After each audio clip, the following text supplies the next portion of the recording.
Xin chào anh em. Cảm ơn anh em đã quay trở lại với kênh Neo TV. Tiếp tục khám phá những hòn đảo độc đáo trên thế giới. Hôm nay, mời anh em ghé thăm và tìm hiểu một lãnh thổ rất đặc biệt của đất nước tỷ dân Ấn Độ. Vì sao nó đặc biệt? Mời anh em xem hết video để biết thêm thông tin nhé. Ấn Độ là một quốc gia cộng hòa có chủ quyền tại khu vực Nam Á. Đây là quốc gia lớn thứ 7 về diện tích và đông dân thứ hai trên thế giới với dân số trên 1,366 tỷ người. Tuy nhiên, trong video hôm nay mình sẽ không nói về lãnh thổ lục địa của Ấn Độ, mà là một khu vực đặc biệt hơn. Quần đảo Andaman và Nicobar thuộc Ấn Độ, nhưng vị trí địa lý lại nằm trong khu vực Đông Nam Á. Quần đảo Andaman và Nicobar là một trong 7 lãnh thổ liên bang của Cộng hòa Ấn Độ. Về mặt địa lý, đơn vị hành chính này thực chất gồm hai quần đảo riêng cách nhau khoảng 150 km, lần lượt từ Bắc xuống Nam là quần đảo Andaman và quần đảo Nicobar. Xét về vị trí địa lý, cả hai quần đảo này thường được xem là thuộc Đông Nam Á vì nó gần Đông Nam Á hơn là gần tiểu lục địa Ấn Độ. Điểm cực bắc của lãnh thổ cách cửa sông Hooghly của Ấn Độ đến 910 km, nhưng cách Myanmar chỉ 190 km. Điểm cực nam của lãnh thổ chỉ cách đảo Sumatra của Indonesia có 150 km. Toàn bộ lãnh thổ gồm 394 hòn đảo trải rộng trong một phạm vi từ vĩ tuyến Bắc 6 tới 8 và từ kinh tuyến Đông 92 đến 94, nhưng tổng diện tích mặt đất chỉ là 8.249 km². Chỉ có 38 hòn đảo trong số trên là có người định cư. Dân cư. Số nhân khẩu của lãnh địa này là 356.152 người. Trong đó, số người nói tiếng Bengal chiếm 32,6%, tiếng Hindi 25,95%, tiếng Tamil, bao gồm cả tiếng Tamil Sri Lanka 17,84%, tiếng bản địa Nicobar và Telugu 12,93%.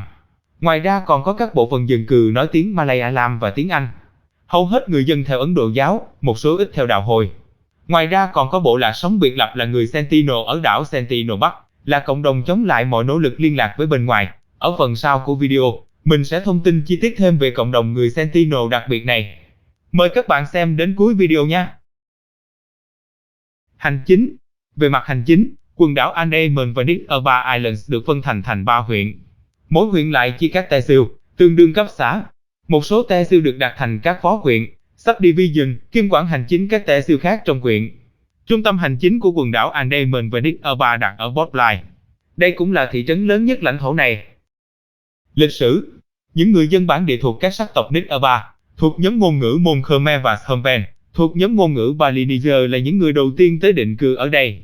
Nửa đầu thế kỷ 11, vua Charles I chiếm các quần đảo Andaman và Nicobar làm bàn đạp để tấn công đế quốc Srivijaya. Thế kỷ 18, công ty Đông Ấn Đan Mạch chiếm hai quần đảo này. Sau đó, tới năm 1868, Đan Mạch bán lại cho Vương quốc Anh. Anh nhập hai quần đảo này vào Ấn Độ thuộc Anh. Khi Ấn Độ giành độc lập từ tay Anh, họ tiếp tục kiểm soát hai quần đảo. Ngày nay, người nước ngoài muốn tới Andaman và Nicobar phải xin giấy phép đặc biệt. Cùng với Indonesia, Sri Lanka, Thái Lan, Myanmar và lục địa Ấn Độ, quần đảo Andaman và Nicobar cũng hứng chịu những thiệt hại nặng nề của trận động đất và sóng thần Ấn Độ Dương năm 2004. Sóng thần cao 10 mét đã tấn công lãnh thổ này, làm ít nhất 5.930 người thiệt mạng. Đáng ngạc nhiên là rất ít trong số này là người bản địa. Nhờ kinh nghiệm dân gian, người bản địa đã rút lên chỗ cao ngay khi có động đất. Nhân dịp nói về quần đảo đặc biệt này, mình xin thông tin thêm về một cộng đồng người bản địa có tên người Sentinel, ở đảo Sentinel Bắc, thuộc quần đảo Andaman trong vịnh Bengal. Người Sentinel là cộng đồng chống lại mọi nỗ lực liên lạc với bên ngoài, kể cả bằng cách hành xử thô bạo và giết người. Họ đã sống trên đảo Bắc Sentinel chừng 55.000 năm, duy trì một xã hội săn bắt hái lượm, sống nhờ việc săn bắt, câu cá và thu thập động thực vật hoang dã. Thứ duy nhất có liên quan đến văn minh nhân loại là những mũi tên bằng sắt, được người Sentinel chế tác từ những mảnh sắt thép ở vỏ tàu đắm. Người Sentinel hiện tại được chính phủ Ấn Độ bảo vệ nghiêm ngặt theo điều luật Schedule Caste and Schedule Tribes. Từ tháng 9 năm 1991, chính phủ Ấn Độ cấm tất cả các loại tàu thuyền vào đảo vừa để tránh xung đột với người dân bản địa vừa để ngăn chặn bệnh tật lây lan, vì rất có thể người Sentinel không có sức đề kháng trước những loại vi khuẩn, virus của thế giới văn minh. Thay vào đó, chính phủ cung cấp cho họ những vật dụng thiết yếu trong cuộc sống để họ dần tiếp cận với nền văn minh, chẳng hạn như hạt giống, con giống, dụng cụ chăn nuôi, nông nghiệp. Những vụ tấn công được ghi nhận. Năm 1867, một tàu buôn Ấn Độ là Nineveh, với 106 hành khách cùng thủy thủ đoàn 72 người bị sóng đánh vỡ một bên mạn thuyền, trong một trận bão. Lúc nhìn thấy đảo Sentinel, thuyền trưởng đã ra lệnh ghé vào để tìm vật liệu sửa chữa. Trong số 36 sĩ quan, thủy thủ lên bờ chặt cây sửa thuyền, chỉ 8 người chạy thoát được về tàu. Hệ quả là suốt nhiều năm sau đó, các tàu buôn đều né tránh vùng biển này. Năm 1880, một đoàn thám hiểm người Anh với 20 thành viên vũ trang bằng súng trường, do Vidal Maurice lãnh đạo đã tìm cách tiếp cận bộ lạc bí ẩn trên đảo. Dẫn đường cho họ là một thổ dân người Anh Damon, nhưng người này cũng chỉ mới đến Sentinel lần đầu.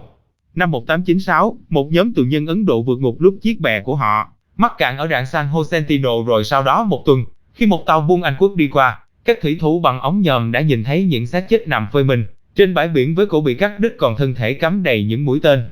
Từ đó cho đến thập niên 1960, không còn ai dám lên đảo.